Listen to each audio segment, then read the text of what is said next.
Alright guys, this is Docm with another Minecraft video. You heard it, and today this is episode 24 of Docm77's new Minecraft World Tour. Guys, like all of you, I am in the waiting loop. Update 1.8 is coming soon. And I want to quickly give you my thoughts about that and how the World Tour, you know, what we're gonna do. Doc, you can't play in the World Tour. No. Everything will be fine, guys. First of all, I got a lot of PMs from people kind of, were in panic mode because they saw Notch's live stream from the PAX. I'm gonna hook up a link for all of you guys who haven't seen it, because he was asked, Notch, will the new stuff be in the old worlds? Then he quickly replied no. Then from that moment on, all people went crazy. But if you listen a bit more, then he explains it. Oh, no. Everything will be available, but only in the new chunks. So guys, no big news. It will be the same as it was before. The new stuff will only be available in newly created chunks. So, yeah, as I always, you know, while the game is in beta, don't explore too much, or in beta. You know, we will have the new stuff right around the corner. So no problem. Enderman. Well, not a problem.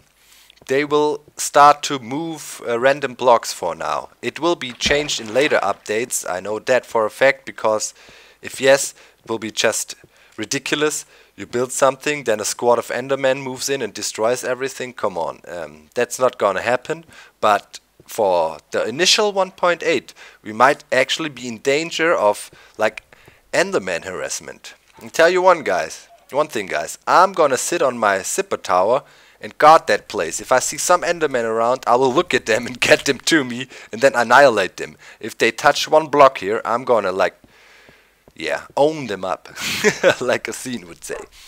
Guys, right now I was not able to log into Minecraft.net. Maybe they're uploading update 1.8, who knows, but in fact I was not able to log in. I'm offline. Okay, Arnold, offline Arnold. Bam! Arnold! You're back! Oh, so great. So, in fact guys, that's it. The bug is always the same for all of you guys who are having troubles with the dogs, and you saw it in the last 2 episodes. I tried everything that's in the book. You know, there were a lot of rumors. I was trying to bust all those myths. In fact, I knew from the beginning it was not fixable, but I really wanted to see, you know, and show you there is no way to fix it other than using a mod. And actually I'm having a mod. I will wait until update 1.8. One of my subscribers was making one for me, and that should fix it, even in online mode. Right now, offline, working perfectly. So Arnold is back to his old, behavior, but only in offline mode. So that is the issue, guys. That is the problem with Arnold here. And and if you saw the bed, I will remove it for sure. That's not my bedroom. So that's the bug. There is no legit way to solve this thing either. You know, I tried to complete reinstall, nothing helps. It's not working. It's part of your save file, so it's basically corrupted. This dog will never work in this save file until I use a mod to fix it. You know, when I play online for sure. And you don't want to play offline. That's for sure as well. So let's go over to the tree. While we're right there, I want to quickly address another thing about update 1.8. I worked a bit on the Tunnel of Love, but you know, I will take a little break from that. Whenever I feel inspired again, I will tackle it again. I'm happy with it now. You know, it's at some point you just have to say, okay, this thing is done. So update 1.8. One thing is already confirmed, or a few things are. There you can see it. Look at it. That's the proof I'm actually playing offline at the moment. Spawning is an issue. Friendly mob spawning. There are some rumors there are like only a limited number of friendly mobs in your world, and if you kill them off, you will not get any new ones. That would suck a lot and make the spawning pets obsolete. In fact, I'm not that worried about it. If it happens, okay, then we have to deal with it, but we have a lot of advantages from that. Just think about it. I talked about the topic with robotic cost, and he's really a really reliable source if it comes down to how spawning works in the game and how everything is programmed and stuff.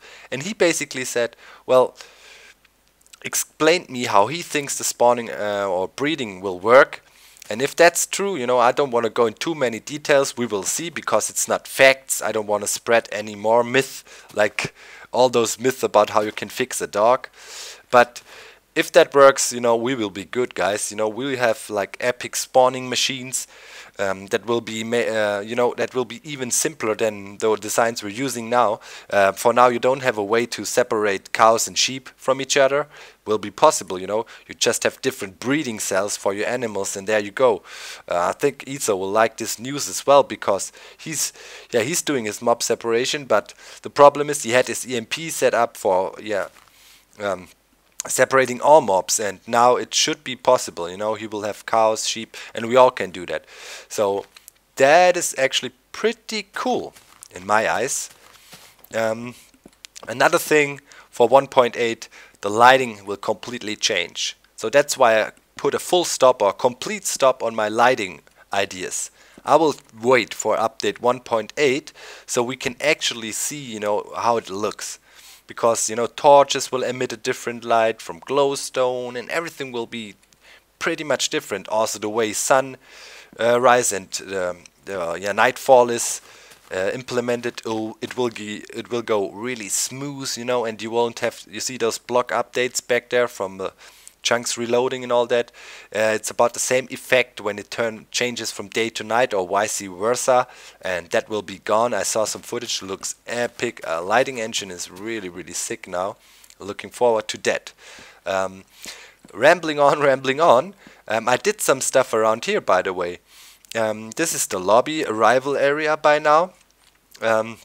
Put some leaves on top, some wood, you know, just basic. It's just to have an imagination or an image in front of me, how will the rooms look, and later on I will go for some more nice setups, you know, using maybe different woods and some spectacular lighting and all that. But for now, you know, I'm kind of just trying to do basic stuff and not to go too far because of update 1.8 lurking. But what I did, and that will not be affected by 1.8, is a hider workbench setup. Pretty cool. You just walk up towards this wall, step on the pressure plate. You could hook anything you want, a lever or a button as well, and you know, there you go, out pops the workbench.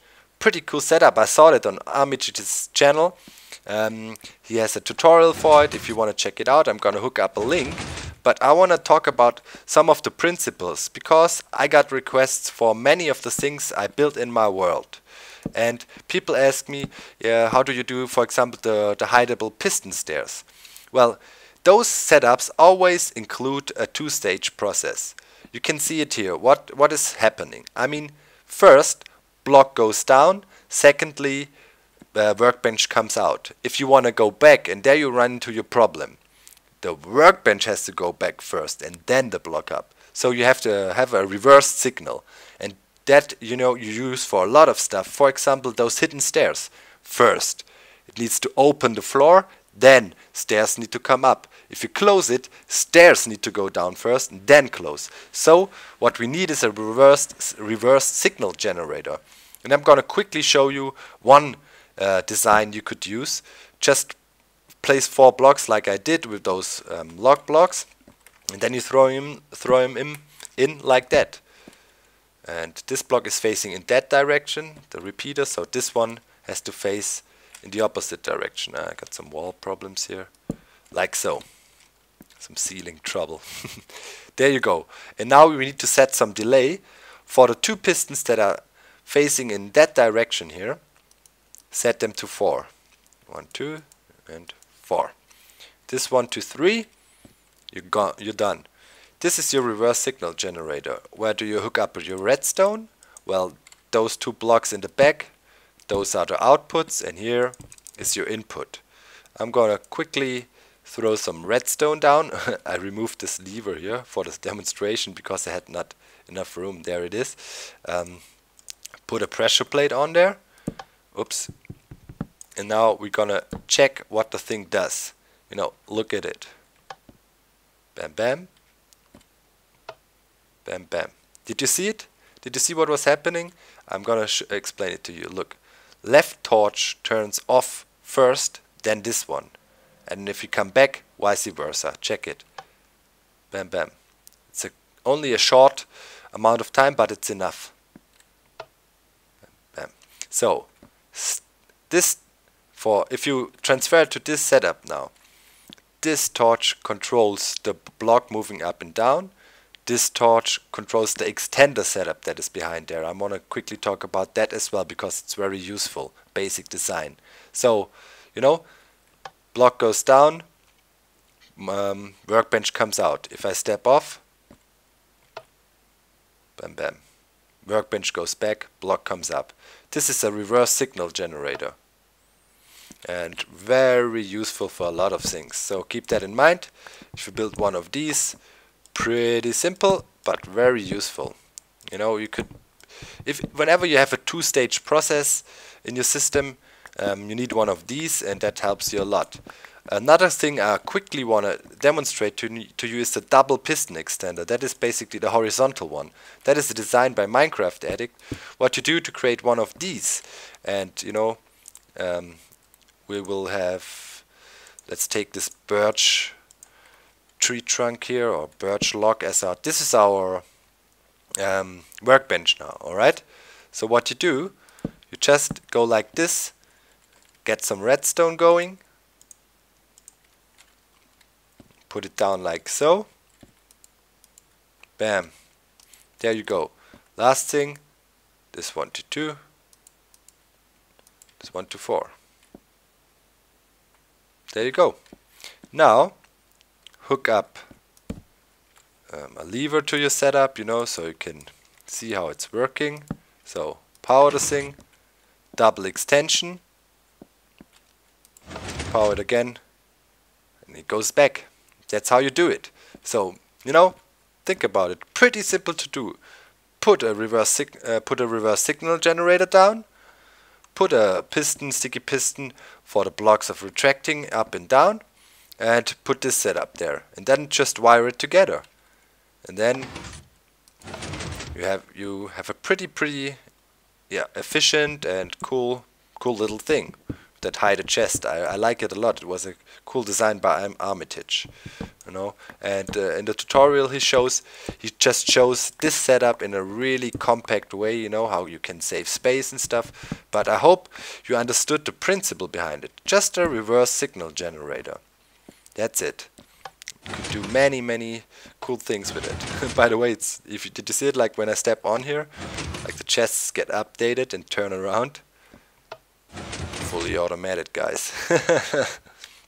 So moving on.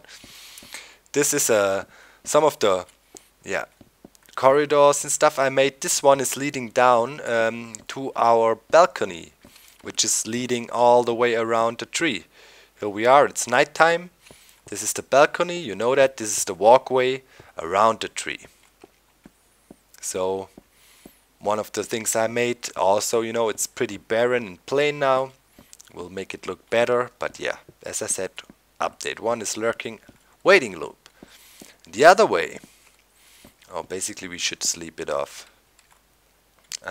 Oh yeah, I hooked up some glowstone below here, so you know I can see if it's extracted or not. So let's head to bed real quickly and sleep off the night so we can see better on top. And now if I want to go back on top, I just jump down, run around, get into the elevator. I think it's okay, you know. Normally I won't go up and down that much here, you know. I arrive here, go to sleep, go back to work, stuff like that. Later on we'll have a boat dock below, that's for sure, you know. Maybe with a boat pest dispense and stuff like that. Really looking forward to do that. So it's daytime. We can go up this passageway, and this basically leads to the top of the tree. This is the area I flattened out. You remember when I started to build the tree? this is still flattened out. I did not remove anything around here. You know, when I come up there, you know, then I started to have rings of trees around it. And basically from here I can get on the top of the trees and we're on cloud level. So I would have some more space to go upwards.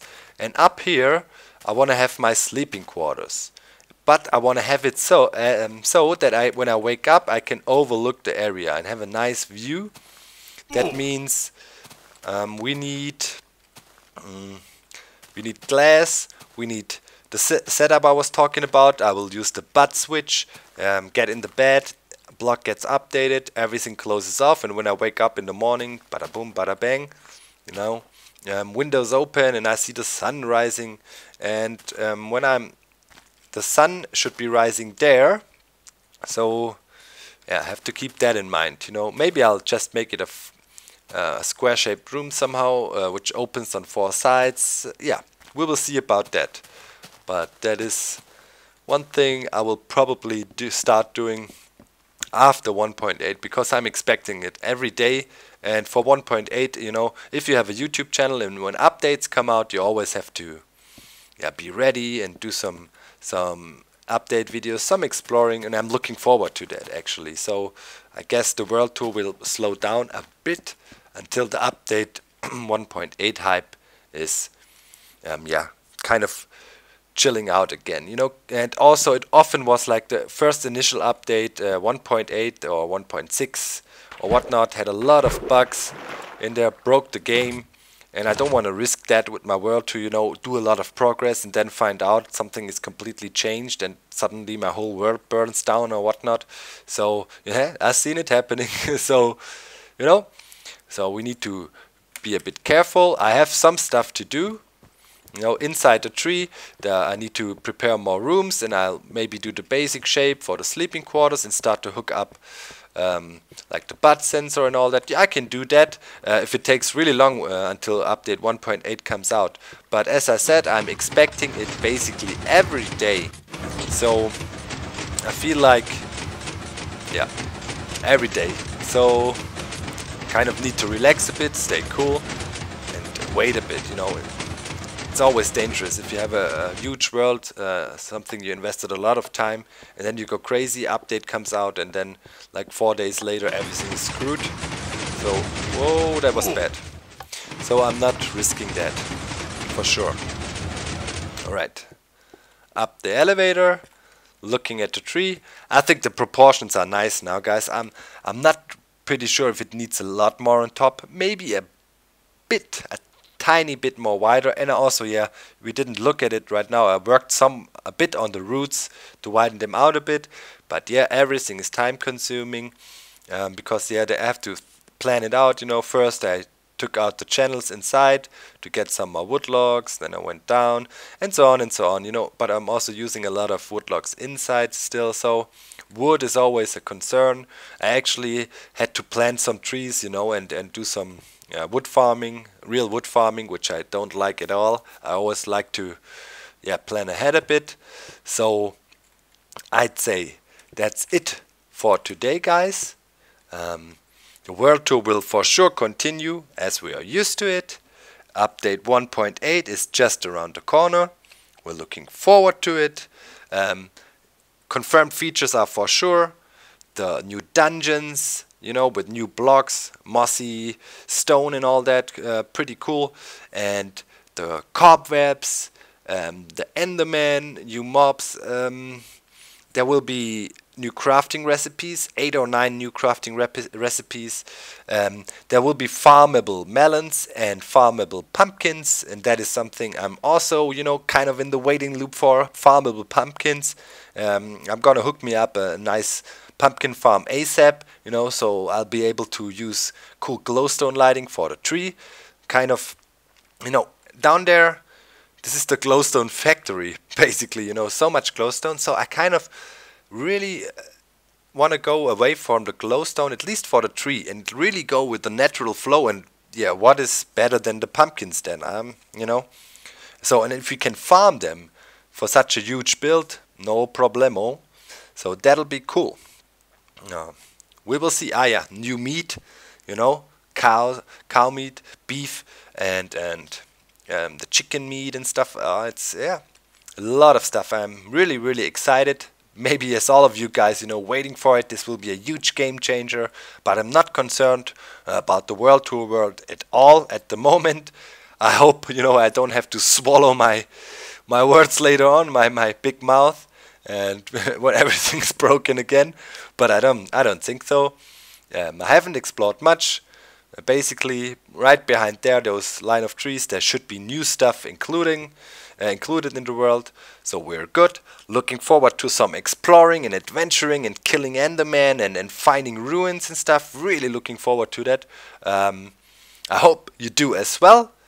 I hope you like this episode, and I hope to see you next time. I'm out. Bye bye. Where are those Endermen? Any Endermen near? If they touch any blocks I posted, I will rip them. Oh, am I still recording? Bye bye.